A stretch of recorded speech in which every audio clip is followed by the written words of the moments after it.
What is up, guys, and welcome back to another video. And today we're gonna go over the 10 most inappropriate DC and Marvel moments. But before we get on the video, if you enjoyed, please leave a like and subscribe, and let's get straight on the video with number 10, Gwen Stacy and Norman Osborn. In the properly titled Sins Past, we learn that the relationship between Peter Parker's former lover and his enemy was a very inappropriate one. We begin by learning with Spider-Man that Gwen Stacy is dead. Through a flashback, we see that Gwen Stacy goes to Paris for a year, and she actually does this because she is secretly pregnant with Norman Osborn's twins. Well, it turns out that the Green Goblin killed the woman that he seduced because he was afraid that she would keep the children in secrecy. The twins were born, however, as they grow to complete adulthood in a matter of a few years because of the Green Goblin serum within Osborn's DNA. Just thinking about this gross relationship is inappropriate, but to think that poor Spidey was in on all of this mess makes it even worse. Number 9, Hal Jordan's alien relationship. Despite how Hal Jordan tries to defend this partnership, it doesn't make it any less gross. During the time that Tales of the Green Lantern Corps issue 1 came out, many comics were trying to simulate new courageous and young female characters following the success of Kitty Pryde and X-Men. Unfortunately, the Green Lantern may have gone a bit too young with this choice of a new female companion. Hal's new lover was a drastically underage alien who had a schoolgirl crush on the hero. The excuse for this relationship being allowed to happen was that she was able to visually change herself as a much older woman, as well as being technically of age because she was an alien. The two began to date soon after meeting, but despite giving these reasons to justify their time together, fans and even friends of the two knew that this was a pretty strange situation.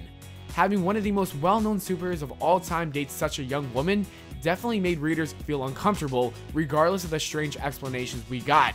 Number 8, Batman and a goat. It seemed like in older comics, the writers didn't really care what they did with animals or how they portrayed them in their stories, but this one is still really weird. There is one scene where we see Batman, Robin, the Joker, and a goat. Yes, a goat. No, you wouldn't even believe what this goat was doing. It was trying to seduce our Caped Crusader. Yeah, I didn't even believe it at first. It seems like the Joker was recording the Dark Knight to broadcast it to the entire city. This is an obvious ploy to demoralize and completely humiliate the hero in front of the people he saves. What's even more bizarre and weird is that we see the goat's tongue begin to touch Batman, all while having a grin that's so creepy. I have no idea what DC was thinking when they wrote this, but we're definitely not going to see anything like this anytime soon. Number 7, Batman and spanking. I know that parents spank their kids for discipline, but over the years, it seems like that practice has faded, and for good. Years ago, it seems that Bruce Wayne was a huge fan of spanking when it comes to Robin. We see on many accounts when the Dark Knight is spanking Robin in order to discipline him, usually when both of them are out of their costumes. Even further than that, we see the Caped Crusader spanking other characters in the DC universe, and even more characters spanking others. I mean, it made sense why no one questioned or thought it was weird at the time, but now reading those issues, it's just a bit odd. Hopefully, we don't see Ben Affleck spank anyone in the upcoming films. Number 6, Superman does a porno. John Bryan is the man responsible for one of the most inappropriate and awkward stories of Superman ever. In Action Comics 593, we read about how Superman and Big Barda are brainwashed by a supervillain, Sleaze. Well, while being brainwashed, the two shoot a porno and fans just felt weird about it. Some joked and wondered if the Man of Steel was really as fast as a bullet, while others shook their heads in utter disappointment. The story even continues when we figure out that Barda's husband is angry and upset with what happened. What's even worse is that Big Barda was beginning to represent independence for women, so it's apparent why a lot of people were discouraged when reading this. Even creator Jack Kirby hated this for how inappropriate it was. Let's just forget this ever happened and just think about all the badass stuff Superman has ever done. Number 5, Dick Grayson jokes. Okay, obviously with the name Dick, there will be some indirect jokes with people thinking in the gutter. But honestly, it seems like the writers gave Robin the name Dick just so they could have inappropriate jokes. On multiple accounts, we see Dick Grayson's name used in very inappropriate ways. In one, a character is trying to run away and pants, "I must get Dick." I mean, really, do the writers really expect us to believe a line like that was just an accident? Another panel shows a mother and daughter talking to Grayson, where the mother seems to have hesitant thoughts about him. The daughter replies, "You cannot forbid me from doing anything, especially where Dick is concerned." There are so many more references like this, and it's ridiculous how these comics were catered towards younger people. Number 4, Spider-Man hits his pregnant wife.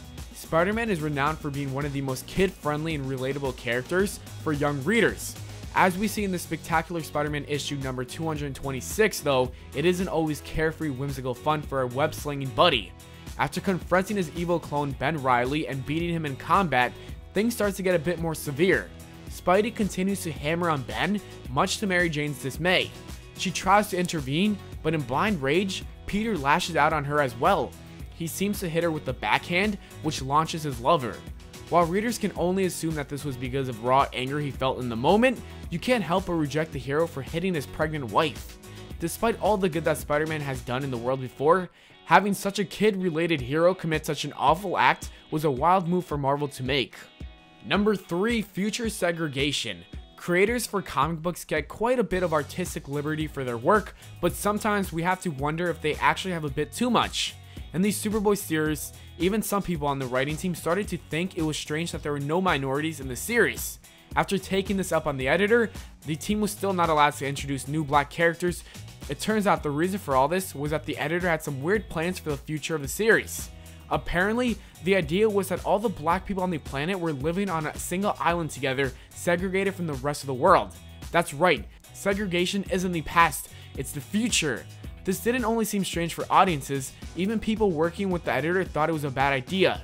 Number 2, Scarlet Witch and Quicksilver's relationship. Regardless of how many people already know about this entry, it isn't any less disturbing or inappropriate.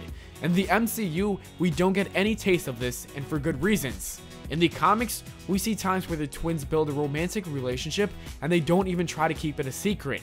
Specifically, in the Ultimates comics, we see them do very questionable things, and fans have dubbed this relationship as twincest. We get to see how intimate they are and how much in love they are, but just reading about it makes the reader's stomachs turn. What's even worse is that no one seems to care about it, and there are characters that just brush over the fact that they're brother and sister. Thankfully, we see a relationship building between Scarlet Witch and Vision, and not to mention Quicksilver is dead, so we don't have to worry about twincest anytime soon in the films. And number 1, Invisible Man's death. In League of Extraordinary Gentlemen, a lot of gross and completely inappropriate stuff happens. When Hyde discovers that Invisible Man had betrayed the team, he rapes Invisible Man to death. Yes, you heard me. Dying from his wounds, Invisible Man's blood could be seen all over Hyde. You have to understand that while all this is going down, he is using his abilities, so readers can only imagine what a gruesome and disgusting scene this was.